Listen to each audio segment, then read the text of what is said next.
Have you ever heard the old adage, keep your friends close but keep your enemies closer? Well, that is never more true in today's CPG industry.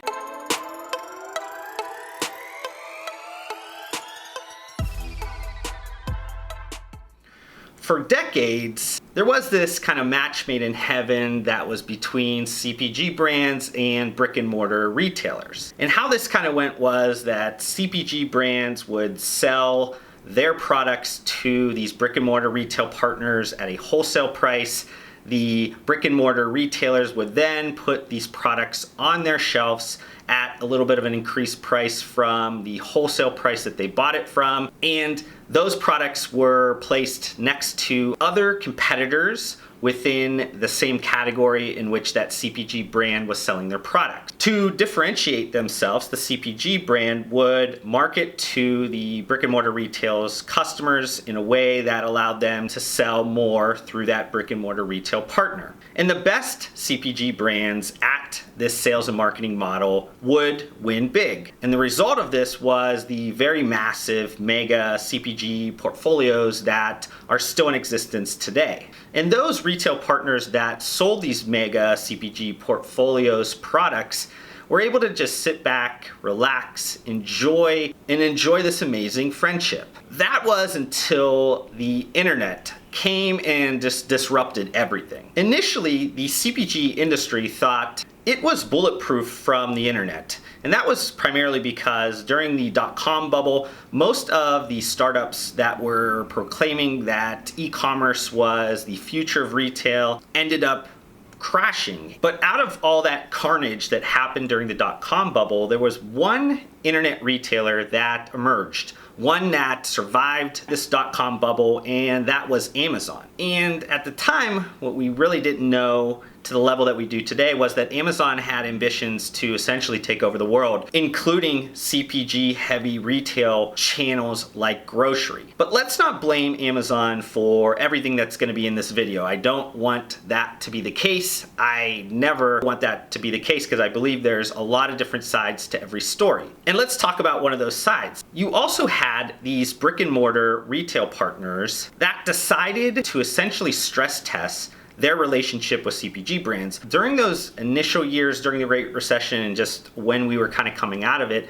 you had brick and mortar retailers that were investing in their private label portfolio of products. Now let's fast forward a few more years here in 2016, and this is when that ambitious internet retailer that we talked about before, Amazon, went out and acquired Whole Foods Market. This essentially put the CPG industry and the retailers that sell them on notice. It was time to adapt or die. These brick and mortar retailers started to increase their investments around their digital capabilities. They were already starting to focus on a lot of those digital initiatives, but this just gave them an excuse to double and triple that speed and budget in which they were allocating to these digital commerce capabilities. These retailers also doubled down on their investments towards private label creation. And then finally, these retailers looked to these CPG brands that they've had long relationships with and look for them to help. These retailers essentially knew that the higher switching costs that allowed them to survive and thrive for years was crashing down around them. They knew that customers no longer had to drive around town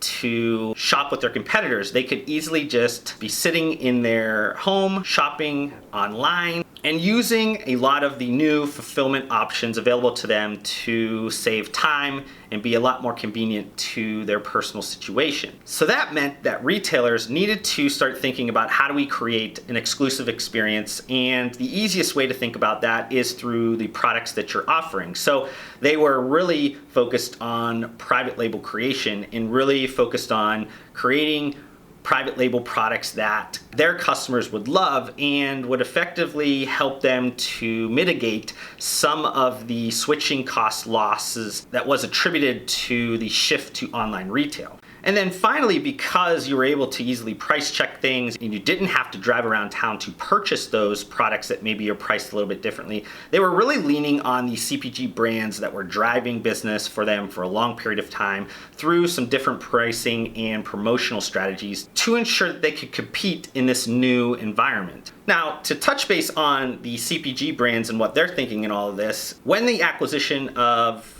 Whole Foods happened by Amazon, this also struck a little bit of fear within CPG brands, understanding that while all their brick and mortar retail partners were focusing on digital, they needed to think about online sales and how their CPG brand was going to be best sold online. Because this was a complete shift and something that is extremely hard for large CPG portfolios to grasp if they've done business a certain way for decades, they initially turned to Amazon. Because Amazon provided them a growing opportunity, customers were going there to purchase products. Amazon was looking to increase their CPG brand product listing, so it was kind of this new match made in heaven for CPG brands. So they jumped in full force at Amazon and they thought, hey, this is gonna be a long-term option for us if we're gonna grow our digital sales. But that all came crashing down when Amazon realized that they were not immune to competitive pressures, especially from these brick and mortar retailers that they thought they were gonna steamroll. A lot of these brick and mortar retail partners, namely Walmart, Target, and Kroger, came out swinging and really started to increase their digital capabilities. So Amazon, needing to also figure out what their exclusive experience was going to be, turning to product, they decided to then start launching a ton of private label or exclusive products and brands that would be only on their platform, a lot of which happened to be in CPG categories. So in effect, the CPG brand is looking there and saying, okay, well, there's nothing safe both on the brick and mortar retail side or Amazon, our largest online retailer. So what do?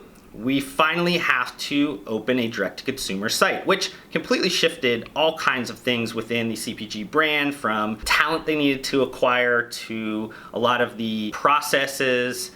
Basically front to back, they needed to relook at their business. And a lot of them are still trying to relook at their business through the digital lens. So let's recap this a little bit. You have retailers acting like CPG brands when they're launching private label products, especially if they're launching very good premium and differentiated, unique private label products now. Amazon is also acting like a CPG brand by launching a ton of lookalike CPG products. And then you have CPG brands that are acting like a retailer by opening their own direct-to-consumer website. What are you supposed to do then on all fronts? If you are a retailer, if you are Amazon, if you are a CPG brand, what do?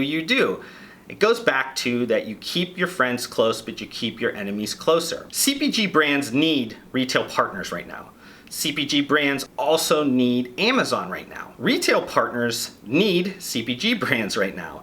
Retail partners also need their private label products. Amazon needs CPG brands, and Amazon also needs its private label products. Each stakeholder in this has to play the game flawlessly in the short term to win. Additionally, CPG brands need to control their future, regardless of pressure coming from some of these retail partners and them being a very large piece of your revenue right now. They need to understand the power of relationships through direct communication and commerce with their customers. This is a short-term, long-term battle that will continue to play out across the business landscape. The businesses that will win understand this game is getting played, they understand the rules of this game, and they understand how certain challenges that come up with this new landscape will create opportunities if they look at it through the right lens. Thank you so much for watching this video. If you want to help support me, make sure you guys hit that thumbs up button on this video. If this is the first time you've been introduced to my videos, would love for you guys to be a part of my community by subscribing to my channel. I upload several videos just like this weekly. And if you guys want to connect further outside of this platform, I do include all of my social media links down below. I just want to thank you guys again for your time. Hopefully I gave you some value in return, and we'll see you guys on the next video.